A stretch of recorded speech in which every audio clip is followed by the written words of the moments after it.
தமிழகத்தில் தலித்துகள் ஒடுக்கப்படுகிறார்கள், அவர்கள் உரிமைகள் பறிக்கப்படுகிறது. நேற்று ஆளுநர் ஒசூரில் பேசியிருக்காரு. அதை பற்றி என்ன சொல்லுவாங்க?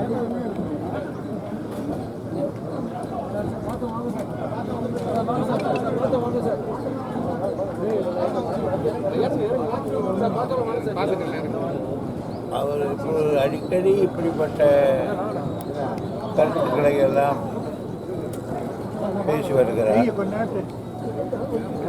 ஒரு கவர்னருக்குரிய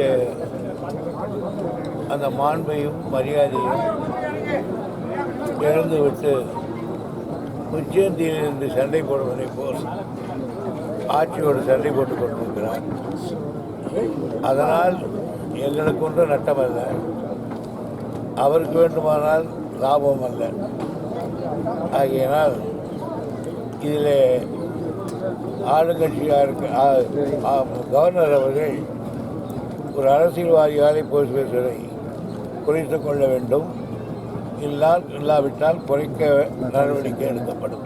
ஆளுநர் மாற்றம் பட வேண்டும் சொல்லி அனைத்து கட்சி கூட்டி ஏதாவது தமிழக அரசு நடவடிக்கை மேற்கொள்ளுமா? அப்படி ஒரு சர்க்கார் நம்முடைய மாற்றம் இல்லை. அது மத்திய சர்க்கார் எடுக்க நடவடிக்கை. நாங்கள் கவர்னரே வேணான்னு சொல்கிறோம்.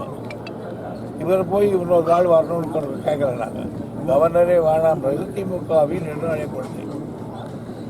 இப்போ தமிழகத்தில் புதிய மணல் குவாரிகள் திறக்கப்பட வாய்ப்பு இருக்கா? ஏன்னா நிறைய தட்டுப்பாடு இருக்குது, பில்டிங்கில் பணிகள் தாமதமாகுது, மக்கள் பாதிக்கப்படுகிறாங்க, அதனால் திறக்கணுன்றாங்க.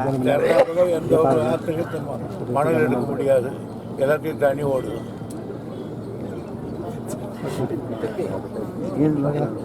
அது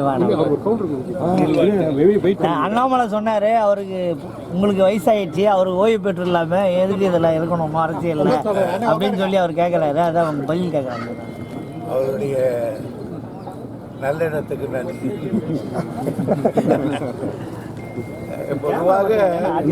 பொதுவாக அவர் என்னை பற்றி எப்பவும் பேச மாட்டார். இப்போ என்னமோ அன்றைக்கி பேசியிருக்கார்.